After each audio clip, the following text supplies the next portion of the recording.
Halo semuanya, selamat siang. Selamat datang di JFV Bali. Yang saya, yang saya, suka saya dong.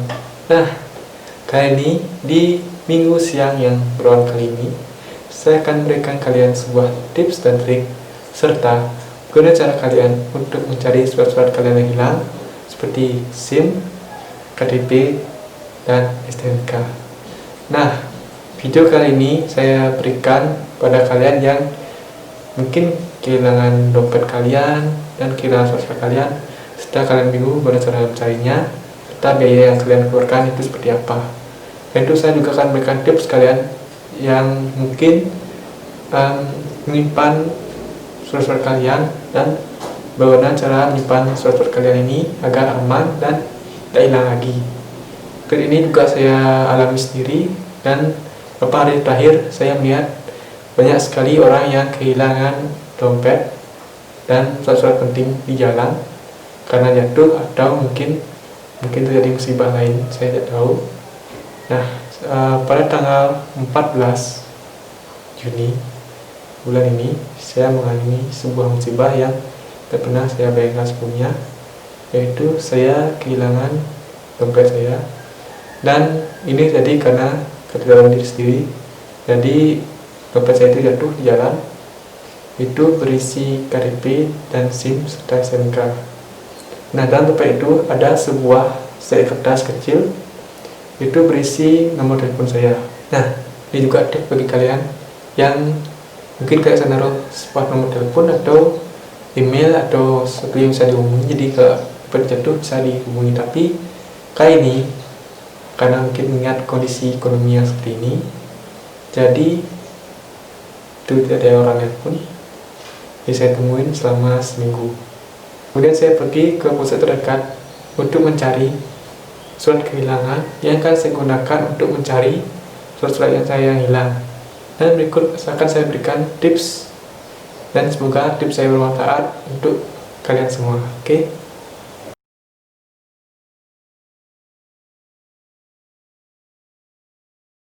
Tips pertama adalah kalian harus memfotokopi surat-surat kalian sebagai backup.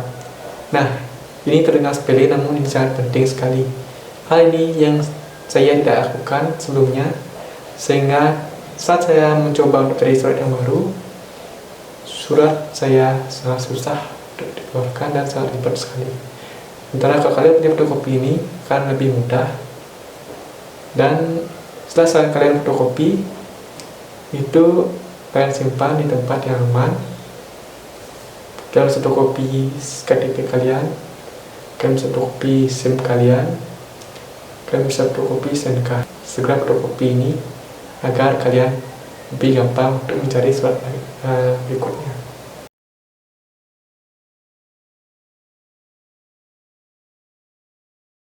Nah, kesalahan saya yang kedua yaitu saya tidak membawa tas.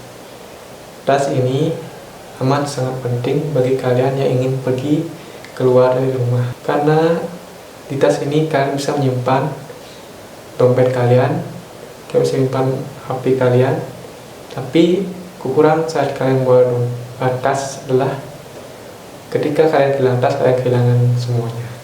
Namun risiko jatuh itu lebih sedikit, dan kalian harus lebih ingat dan lebih care tentang saat kalian membawa tas ini.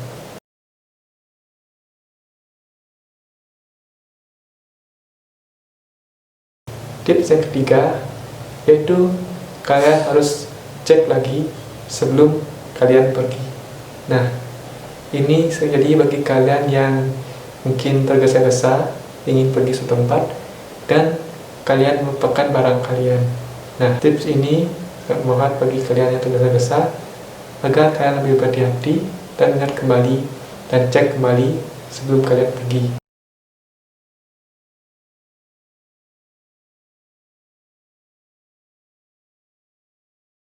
Nah, tips yang keempat, kalian harus menjaga barang bawaan kalian. Nah, jaga ini seperti kalian harus mengecek, kalau kalian buat tas, kalian harus cek tas kalian ini bolong atau terbuka. Biasanya kalau tas kalian ini bolong atau terbuka, biasanya barang kalian akan jatuh. Dan kalau sedikit lagi tips, kalau kalian buat tas, setelah kalian harus menghilangkan tubuh kalian, jangan seperti ini menggantung-gantung itu, karena risiko kalian untuk jambret dengan tinggi. Jadi biasanya orang yang jambret biasanya membuat tas seperti ini, tidak seperti ini. Nah, bagi kalian ini mungkin terlihat gede, namun ini sangat bermanfaat sekali buat kalian.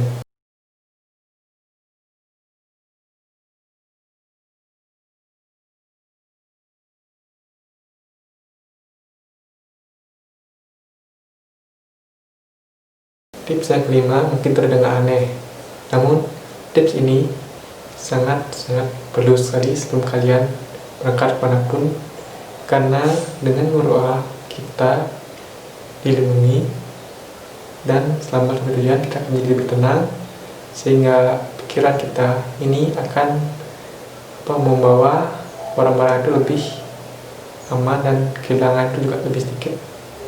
Nah, itu kelima tips yang bisa saya berikan untuk kalian semua. Semoga 5 tips itu bermanfaat bagi kalian yang ingin pergi keluar untuk selalu menjaga barang-barang kalian. Dan kali ini saya akan menjelaskan tentang bagaimana cara kalian untuk mencari surat bukti KTP, SIM, dan STNK.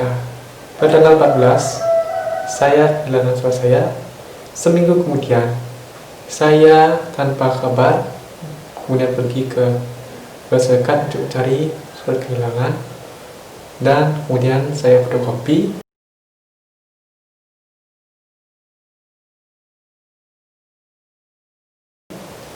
Kemudian saya pergi ke kantor camat untuk mencari KTP. Nah, saat kalian yang kehilangan KTP adalah, pertama, kalian harus membawa surat kehilangan. Yang kedua, kalian harus membawa KK. Dan itu saja, 2 saja untuk mencari KTP. Dan kebetulan di kantor camat yang saya datangi itu mesinnya rusak, jadi saya harus menunggu lagi, dan kurang tahu kapan saya akan telepon. Sampai saat ini saya belum ditelepon.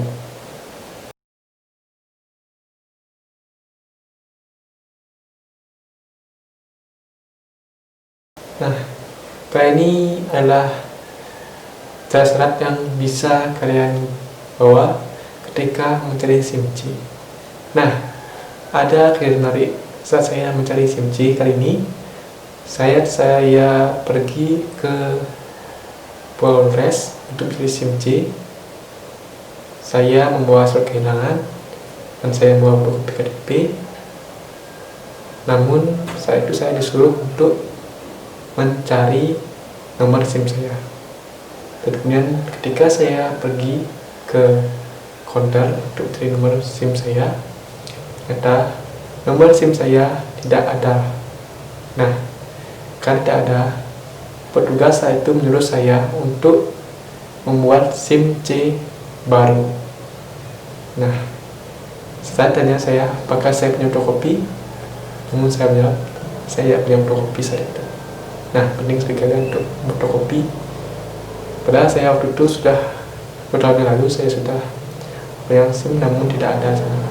Karena sekarang itu ada yang namanya Smart SIM. Nah, seperti apa tampilan Smart SIM? Tampilannya seperti ini. Nah, itu. Nah, Smart SIM itu dia warna merah putih, tidak lagi kuning. Dan di dalamnya itu ada sebuah chip. Nah, dalam chip itu ada data-data tentang kalian. Itu nama, alamat, umur, semuanya di sana. Bahkan di dalam chip itu terdapat riwayat pelanggaran yang kalian lakukan. Jadi misalnya kalian menerobos lampu merah, jadi kemudian seminggu lagi kalian menerobos lampu merah, dan tadi dicek, ada kalian tak pernah melanggar ini, melanggar itu. Jadi dengan adanya Smart SIM ini, kalian akan lebih tertib mengendarai. Dan Smart SIM ini yang luar biasa adalah bisa digunakan untuk pembayaran e-tol dan belanja secara online. Ini katanya bisa diisi sampai 2 juta. Saya belum pernah nyoba karena saya nggak punya duit, jadi nggak usah isi ini ya.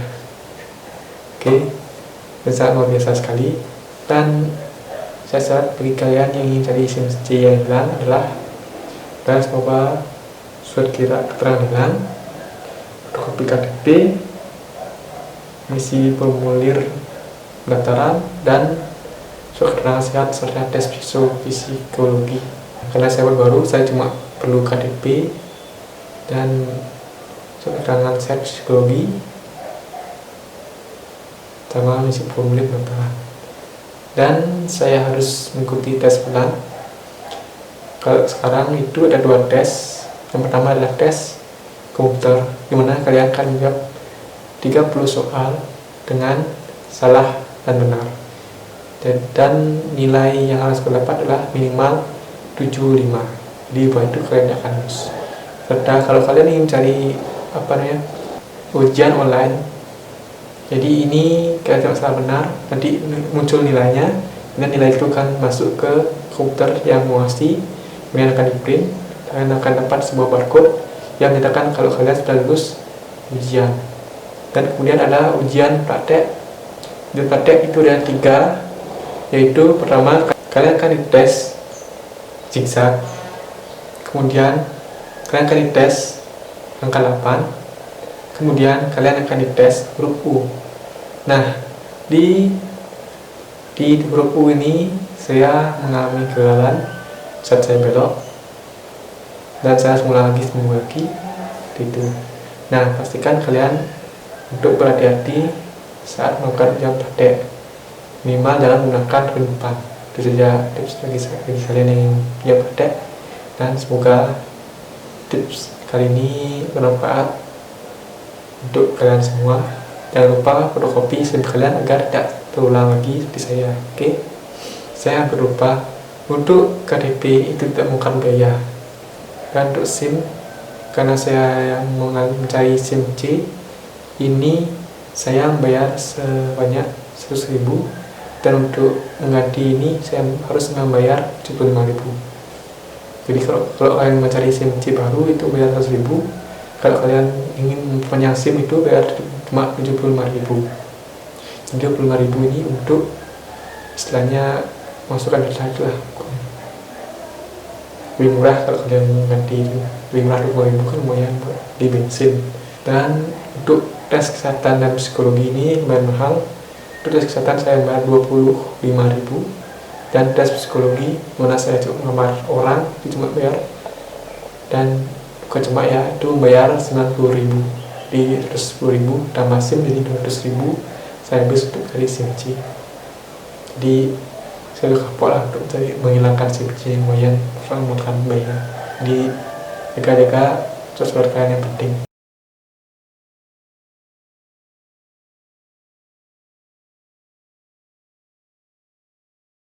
Selanjutnya yang terakhir dan yang paling rumit, yaitu mencari STNK atau surat tanda nomor kendaraan. Nah, kalau kalian cari surat kehilangan ini, jangan lupa untuk fotokopi BPKB kalian dan bawanya ke Polsek atau Polres untuk cari surat kehilangan. Saat saya mencari STNK ini, hal-hal yang harus kalian bawa ini lumayan banyak. Jadi kalian harus membawa BPKB yang asli, dan KTP kalian atas nama STNK ini, misalnya atas nama ibu kalian, atas sebuah KTP atas nama ibu kalian. Dan kalian juga harus membawa fotokopinya. Kalau ada fotokopi STNK, spot STNK. Dan kemudian surat keterangan hilang ini fotokopi bisa juga. Kemudian surat keterangan ini kalian bawa ke Polres terdekat untuk didatangi ini. Kalau misalnya bahwa kalian ini tidak melanggar itu, makanya ini agak ribet kalau mencari STNK ini, dan ini cuma saya kertas, namun jadi ini sangat susah sekali. Setelah kalian buat selesai itu, kalian harus pergi ke kantor samsat kalian, dimana plat nomor kalian itu dikeluarkan. Misalnya di saya plat nomor saya adalah Gianyar, kemudian saya pergi ke plat samsat Gianyar.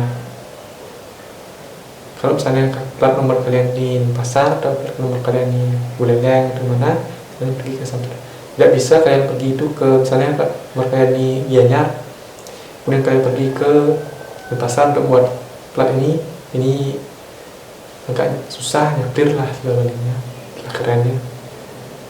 Jadi kalian benar suatu saat itu rekodkan plat nomornya di sana kalian buat, dan saya gambarkan alur mana pembuatan STNK ini dari awal. Di awal saya kalian bawa surat ini, kalian pergi ke pengecekan dan kalian akan cek apakah sudah lengkap. Kemudian kalian bawa motor kalian yang hilang STNK ini ke tempat penggosokan bodi.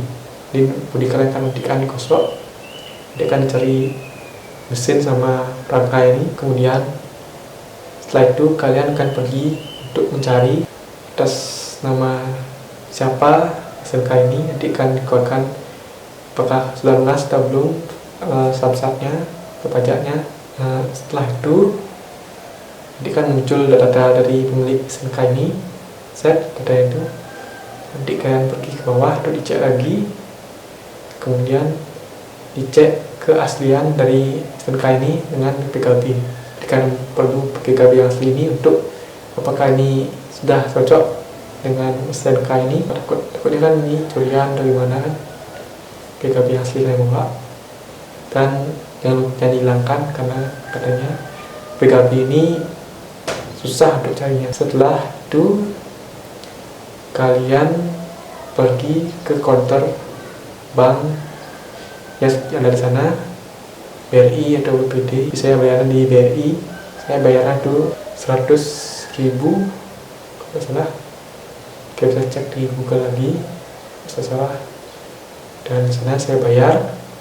Kemudian STNK itu akan di print, kemudian nomor antrian kalian akan dipanggil, dan pilihlah alurnya kalian dapat STNK ini, dan jaga baik-baik karena mencari STNK itu agak rumit dan susah. Dan jangan lupa difotokopi lagi di SIM saya STNK ini, jangan lupa difotokopi dan simpan dengan baik-baik dan rapat-rapat.